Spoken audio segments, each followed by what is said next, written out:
ما كانش لي ما ديرش النهار الأول تاع رمضان طاجين الحلو. جيتكم روطار أنايا بصح معليش لي مازال ما دارتوش. تشوف الطريقة اللي نديرو بها، طريقة سهلة ويجيك في الأخير يتسخف. صلوا على رسول الله عليه أفضل الصلاة والسلام. صحة رمضانكم، صحة فطوركم، صحة سحوركم، إن شاء الله تكونوا لاباس أموركم طيبة. جيت ندير معاكم البنات الطريقة تاعي في صنع طاجين الحلو. أنا ندير الطريقة القديمة ما نديرش تاع السيرو، ندير تاع اللحم والبصلة ويجي يسخف. شوفي واش ديري، حطي حبة بصل، ارشقي فيها هذوك الطيب، عود تاع قرفة، تحطي شوية تاع الزبدة الساع، تتقلى مع هذاك اللحم والبصلة، تلوحي ثاني العود تاع القرفة وتقعدي تخليهم يتقلاو على نار ضليلة، يتقلاو مليح وتطلق هذيك القرفة الريحة تاعها، وهذاك الطيب ثاني يطلق الريحة تاعو. درك شوفي كيما نقولوا الطبخ هذا أذواق، كل وحدة كيفاه تحب تطيب. كاينة اللي تحب دير الطريقة هذيك تاع السيرو، وكاينة اللي تحب ديرو كيما هكا. أنا نشتي اللحم الحلو وجربت تاع السيرو قدا خطرة يجي مليح، بصح هذا يجي خير منه. أنا في رايي وكل وحدة ورايها. تاع السيرو يوجد بالخف، علاه كي عاد هذا فيه اللحم، تسمى لازمك تستناي حتى يطيب اللحم باش طيبي الطاجين تاعك. وتاع السيرو يوجد بالخف كي عاد ما فيش اللحم، تسمى ثم تلوحي المكونات تاعك كامل وانتي وجدتيه. هذا لازم تستناي يطيب لك اللحم باش تلوحي المكونات الاخرين. لهنا لازم يتقلى اللحم تاعك مليح ومن بعد باش تمرقي. انا مرقت المرميطه هذه مرقتها بزاف. كي عاد راح ندير سما كونتيتي شويه كبيره، وانتي تمرقي على القيس اللي راح ديريه نتيا. لهنا كي نمرق ندير مغرف تاع سكر ورشه تاع ملح. وشوفي هنا كي تجيك هكا بيضاء ما تخافيش منها، اي كي عاد اللحم والبصله تقلاو مع بعضهم من بعد تولي لك لاكولار عاديه جدا. درك شوفيها في الاخير. وكما قلت لكم البنات انا ما نديرش هذوك الاناناس والكيوي هذوك المجففين هذوك اللي خرجوا مؤخرا، ما نحبهمش، ما عندهم اوكان جو. درتهم كيما درتهم طيشناهم، واحد ما بغى ياكلهم. الور ندير انا الحوايج اللي كنا نديرهم بكري اللي هما زبيب، المشماش، عين بقرة، وضفت لهم شبح الصفراء. هذا هما اللي نديرهم انا. وهنا من بعد ما غلا اللحم تاعك مليح، تحسيه باللي بدا يدخلوا هذاك الطياب، تجي تلوحي الكيلة تاعك تاع السكر. هذه الكيلة ناقصة صبع تاع سكر، وكيلة نفسها تاع الفواكه تاعك المجففة اللي راح ديريهم، وتخليها تنحي هذيك البصلة ثاني وتخليهم يزيدوا يغليو شوية. من بعد نجيو نلوحو هذاك المشماش ونلوحو الزبيب.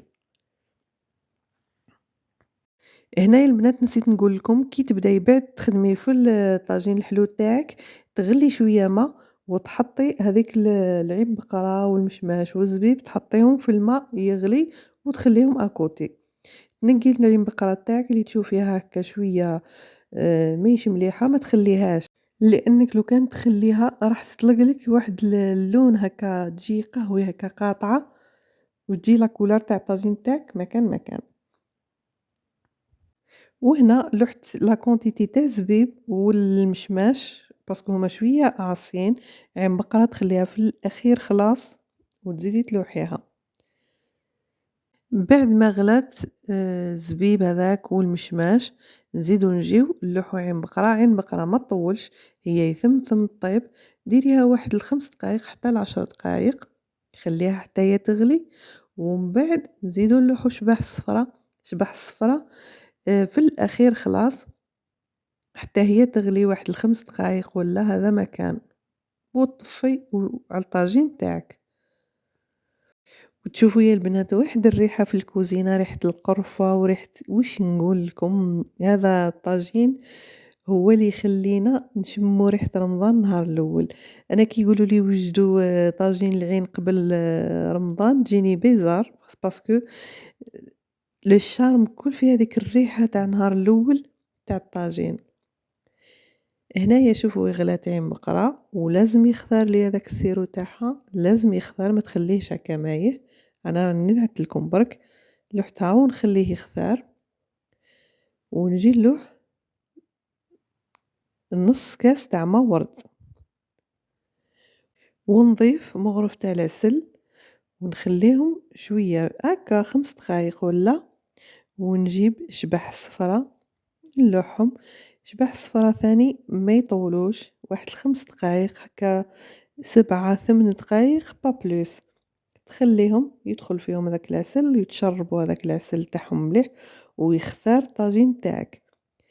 أنا كانوا عندي حبات تاع تفاح ثاني دايرت لهم السيرو، جبدتهم لُحتهم كانوا طايبين ديجا، إذا ما كانوش عندك طايبين تلوحيهم حتى هُما يطيبوا مع عين بقرة، وإذا كانوا طايبين لوحيهم في الأخير خلاص، أنا كانوا طايبين واجدين عندي لُحتهم في الآخر خلاص. وشوفي لي شبح الصفرا كيفاه جاو روعة وما تحلوش لداخل كي لحتهم في لاصوص لهنا تعرفيهم باللي راهم ناجحين شبح الصفرا تاوعك كي ما يتحلولكش في القليان وكي ما يتحلولكش في كي تلوحيهم في لاصوص. وهنا جبت شوية لوز تاني قليته في شوية تاع الزبدة حتى ياخذ هذاك اللون الأحمر.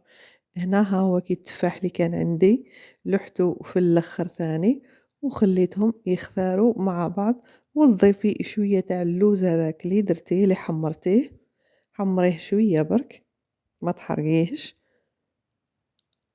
وخليه يختار.